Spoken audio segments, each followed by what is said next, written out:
China-originated coronavirus is continuing to affect the lives of so many of us. So many people across the globe are in anxiety and eagerly waiting for an end to this pandemic. Today we will once again discuss how to deal in this phase of our time from the Buddhist point of view. Tashdile, welcome to In Conversation with Tibettv. This is Sakina Batt.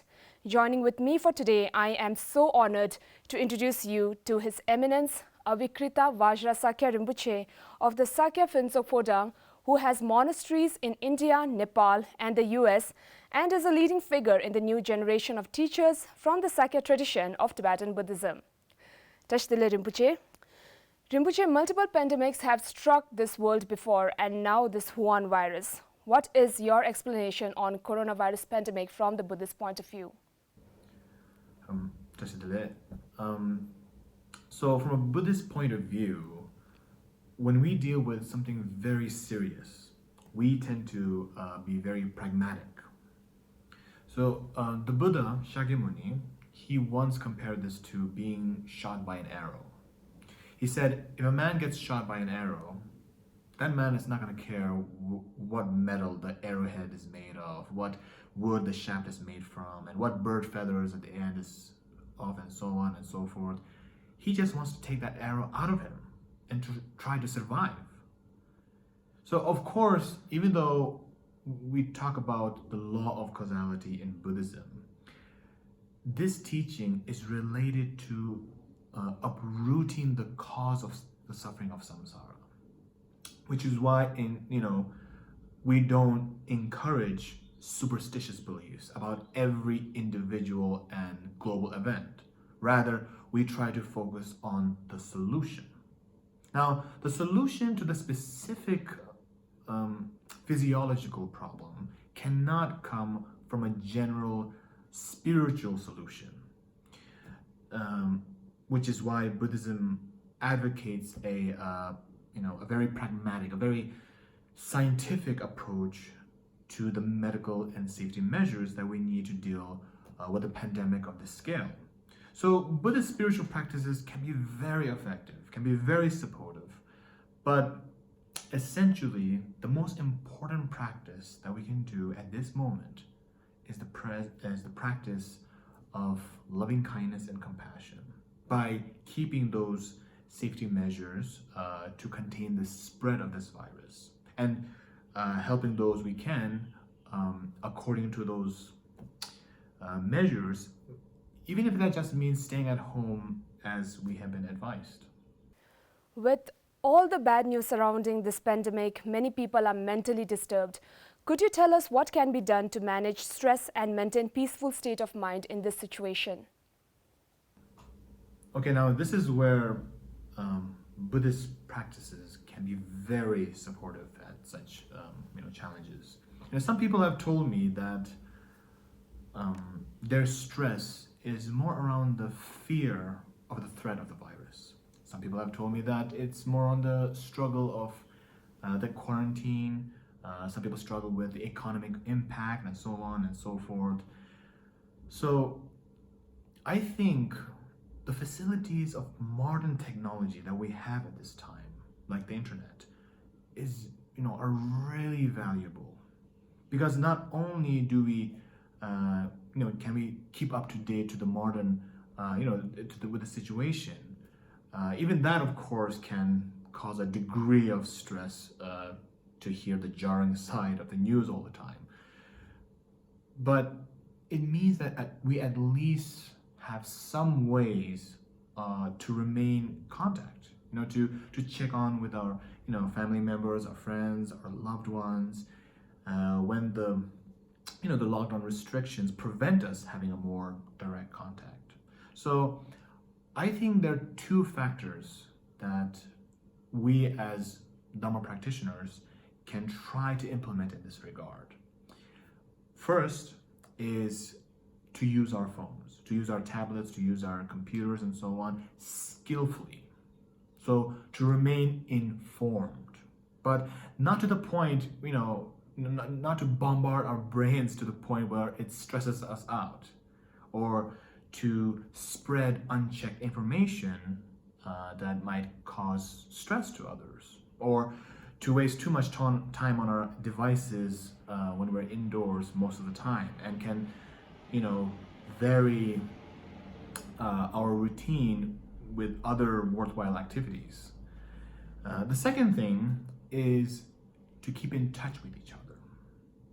Of course, first and foremost, we're concerned for each other.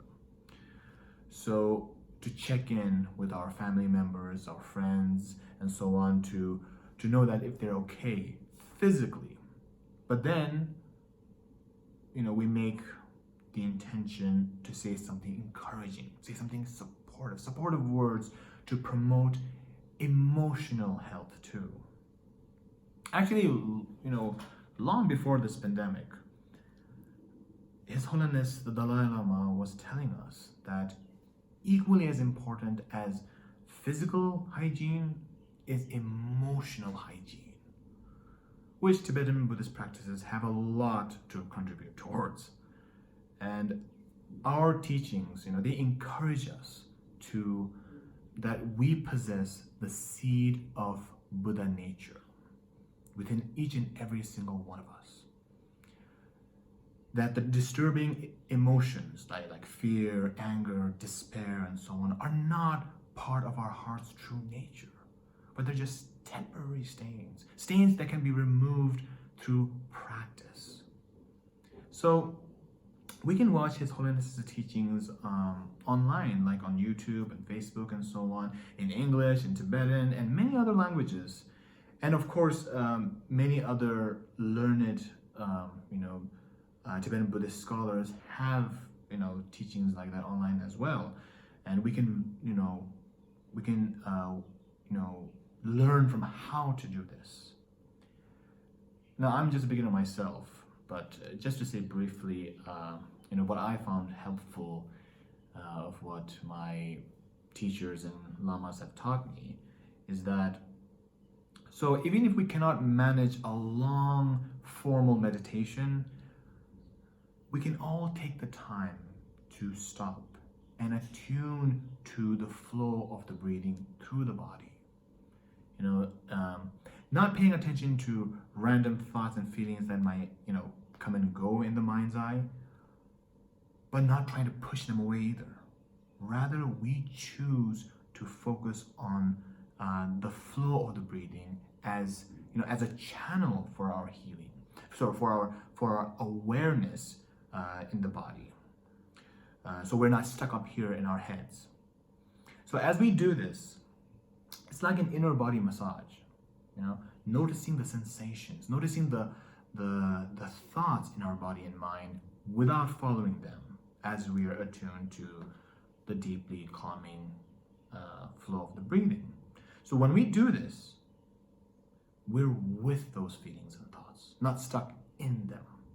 When we're stuck in those feelings and those turbulent thoughts and feelings, then we're not grounded, and we tend to lose perspective. And so then we tend to react impulsively to our challenges. However, when we're with those feelings and thoughts, but not controlled by them, then we recognize that they're not so solid, they're not so fixed. So we feel so much brighter, so much lighter. And it means that we can respond with wisdom rather than react. So that basic training of awareness is, to unlock our inherent calm and insight, is the groundwork that can help us not just to make good use of time, spent in lockdown, but for every aspect of our lives to maintain what His Holiness calls emotional hygiene. So this is so important because we're all facing the present challenges, as well as the unknown problems that we may face in the future. The impact of people's livelihoods, ability to see family members, complete education, complete projects, and so on and so forth. But no matter what happens in the future, none of us have much control over that right now. So speculation will tend to cause just more stress in the present. So what we have to focus on right now is in the present moment. So to do whatever we can, to promote, well-being in ourselves and others. Not to be ignorant to the future challenges, but to be better prepared to whatever future problems that we may face. We will do it together with greater wisdom, with greater compassion. It is mostly the elderly people who are more at risk of getting infected with coronavirus. However, there are many youth who are infected as well. What do you advise in this matter? Yes, the elderly and people with underlying health conditions might generally be the most vulnerable. But there's no way of saying who could be hurt by this virus. So it's so serious. So the most important message that I think we're all getting from this is that right now it's so important to observe the official advice on staying at home, washing hands, and so on, that we're all very familiar with right now, to protect whoever may be vulnerable. One important thing on this is that this term I heard in English, something I haven't heard used much before, is this social distancing.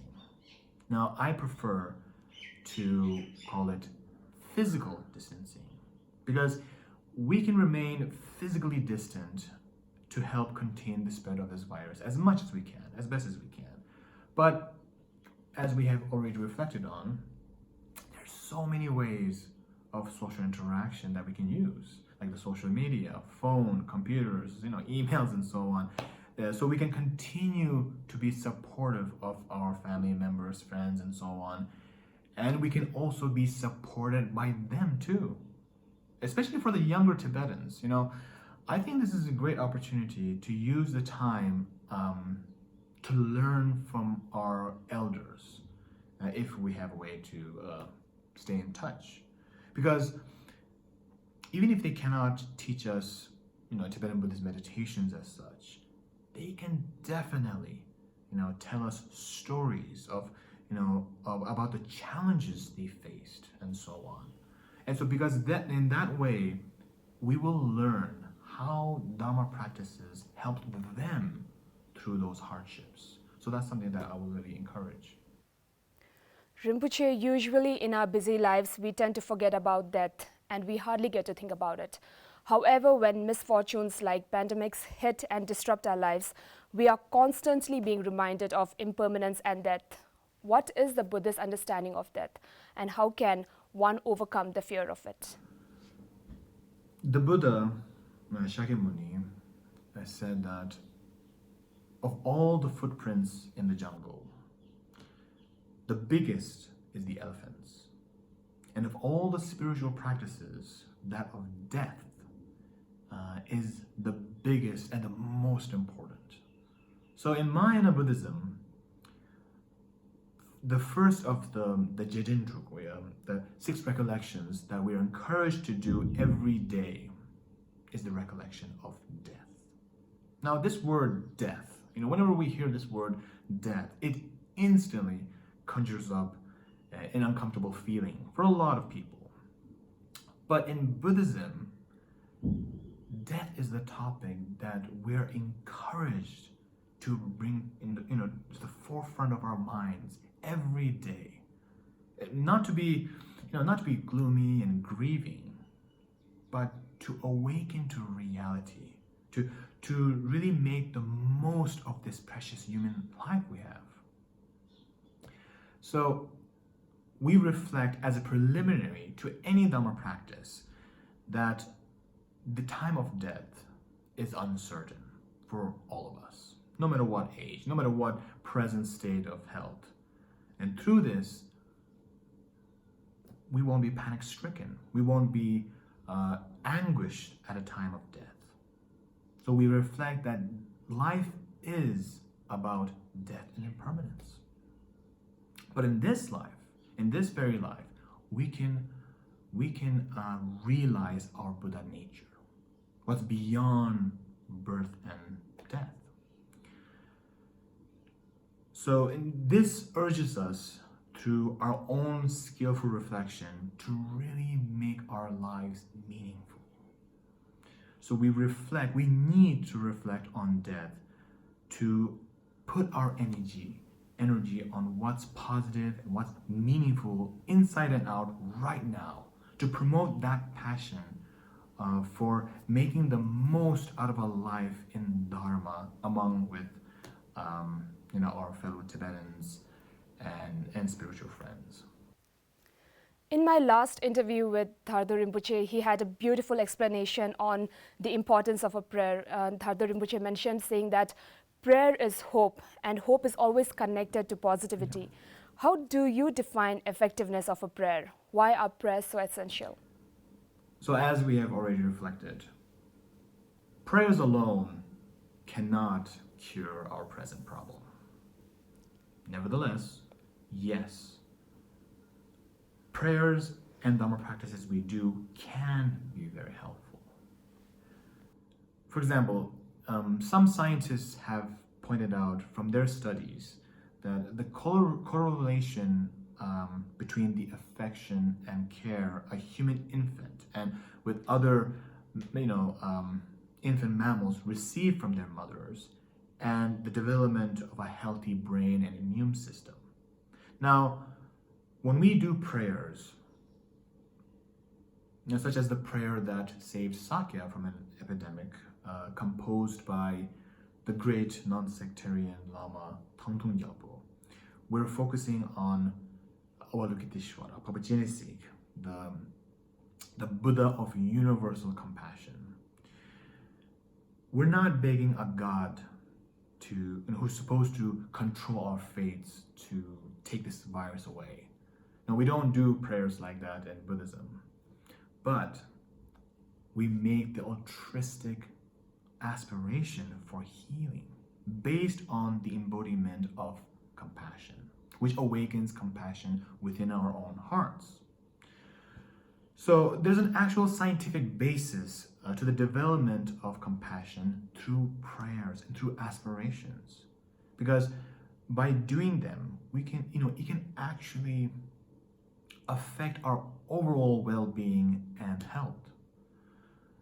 For Tibetans, prayers like that, focused on Jenisi, focused on Avalokiteshvara, are very effective, because as our patron deity, he's not a distant figure. We can see the living presence of Papa Jenisi's universal compassion in His Holiness, the Dalai Lama. So definitely, reciting a 6-syllable mantra of Papa Jenisi or Tangtung Gyalpo's prayer, or which I know is available online in Tibetan and English, can definitely bring benefit to our community and to our whole planet. His Holiness's activities have brought immense benefit across the whole world. So surely, any amount of practice we do to evoke the compassion that he has shown us and continues to show us will provide immense benefit. Rinpoche, thank you for your time with Tibettv. We really appreciate you, Rinpoche, for being here with us. Thank you for coming to our show. Thank you. Thank you. Thank you so much for watching, and see you in the next episode of In Conversation with Tibettv.